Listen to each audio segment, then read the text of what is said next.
It's the final day of E3, which means it's a good time to just kind of reflect on everything we've seen.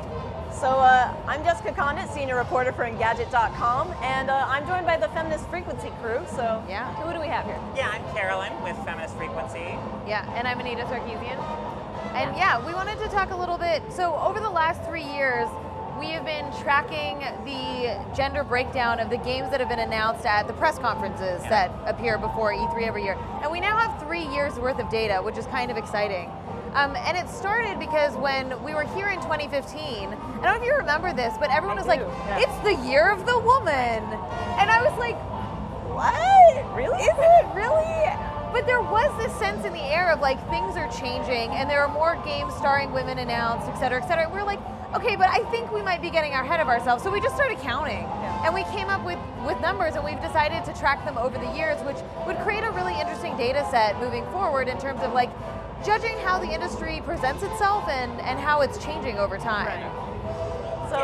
So yeah, how? And I want to say too, before we really dig into the numbers, that like because I think some people either misunderstand or deliberately like misconstrue what we're saying by even presenting this data. Right? We're not saying that every game that stars a man is like bad, or that every game that stars a woman is even like good. We're talking about the larger patterns, right? And like it's kind of like, you know, the Bechdel test with cinema. It doesn't really, you know, it's not a way of evaluating whether individual films are good, but if you apply it to like all the movies put out by Hollywood every year, it reveals, oh, stories about men, featuring men, centering men, are far more prevalent than those featuring women. And so we just kind of wanted to kind of do something similar with games, and like look at, okay, when the games industry has the biggest audience that it has, when it's communicating directly to its players through these press conferences and a show like this, you know, what image of itself does it put forth, and whose stories does it seem to really deem worthy of telling? Right. Yeah. So if art is holding up a mirror to reality, what reality is it looking at? Yeah. Is it really doing that? And that's the question. It's not necessarily a matter of good or bad. It's just a fact. It's not a quality. It's just not a right. And there is a thing around our perception of when. So like the Gina Davis Institute did a study that found that I believe it was if a background audience was composed of 17% women and the rest meant like male characters versus female characters, audiences assumed that half the audience was women. 17%? Yeah. And so if you had actually half, people would think that there was more women. Right. So our perception of seeing women in spaces is very skewed.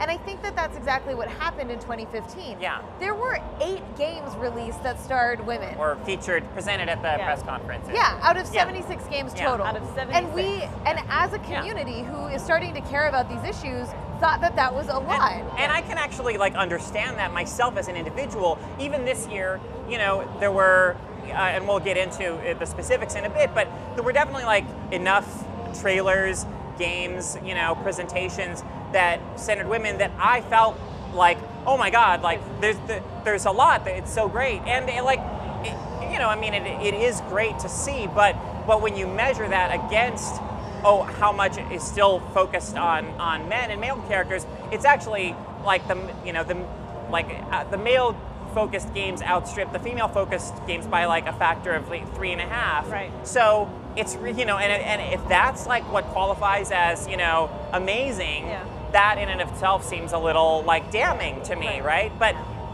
having worked at, you know, in the games industry at like a gaming site too, I remember that anytime we had like two stories in our news coverage about women in games, so many comments would be like, oh my God, this site is being overrun with stories about games, like, about women rather, women in games, like, you know, I mean, literally like the smallest fraction of, the perception is just so skewed, right? Yeah. Well, so like, let's look at the numbers really quick. In 2015, there were, so actually, let me preface how we're tracking the data. Yeah, I think that that's important. So we look at all of the press conferences, and we look at all the major press conferences and look at the games that are announced. And then we determine whether it has a female protagonist or a male protagonist or neither, or a multi-choice. Yeah, like a character, multi being, you know, essentially you create your own character and choose their gender, or you choose from a range of characters. Exactly.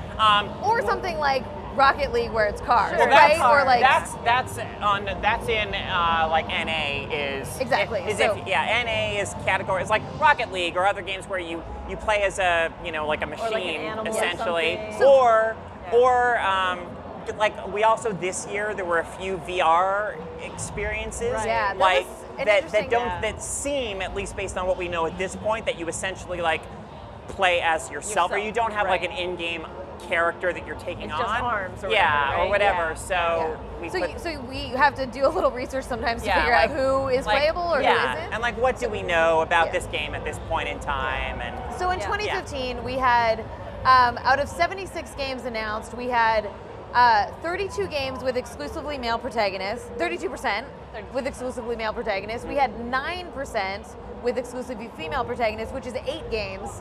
And then we had the breakdown between Yeah. NA and either. Right. Then Yeah. we moved to 2016, and it went down to 3% female characters. Yeah. There were 2 games announced that year, Yeah. and they were already announced the previous year. yeah. I didn't realize it Yeah. was that. So like 2015, if we can real fast, this was the year of the woman. So That was this the year of the woman. And you know, I was at E3 this year, and I mean, I felt that, I heard that in the crowd. You know, I heard people talking about, oh, look at all the women and everything.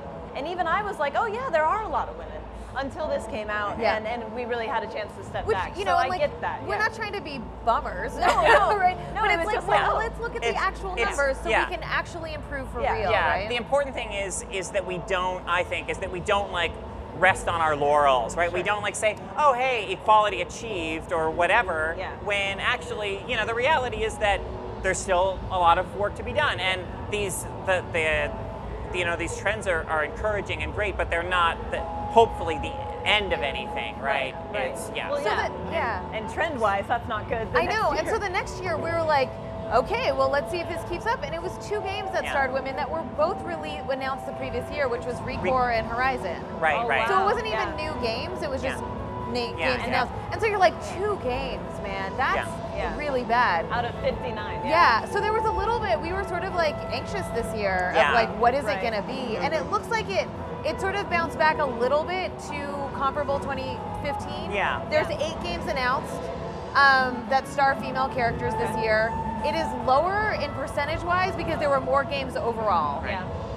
As the video game industry grows, we're getting more and more eyeballs on Yeah. the industry, and we're getting more critique. We're getting more treatment as an actual art form, is what it feels like. The video game industry is, and I think just visualizing the breakdown and the reality of the industry like this can be a helpful starting point for a lot of people. Yeah. Cool. So and if yeah. you're interested in actually seeing the rest of the data that we compiled, it's all at feministfrequency.com, Awesome. where you can access all of this and Yeah. look at it. So before we close out, are you guys optimistic about the future of the video game industry? Are we on a good path? What's going on? I hate that question. Hey, man. I would say cautiously Go. optimistic. Yeah. You know, I mean, I've been a gaming fan for my whole life, and there's definitely games this Yeah. year that I'm excited about, and you know, my love of games hasn't diminished, and I feel like I want to believe that games are getting better and that they're going to keep getting better. Yeah, I feel like there is some really notable announcements this year that really got me, and more than any other year, where I'm like, oh, I can't wait for this. Yeah.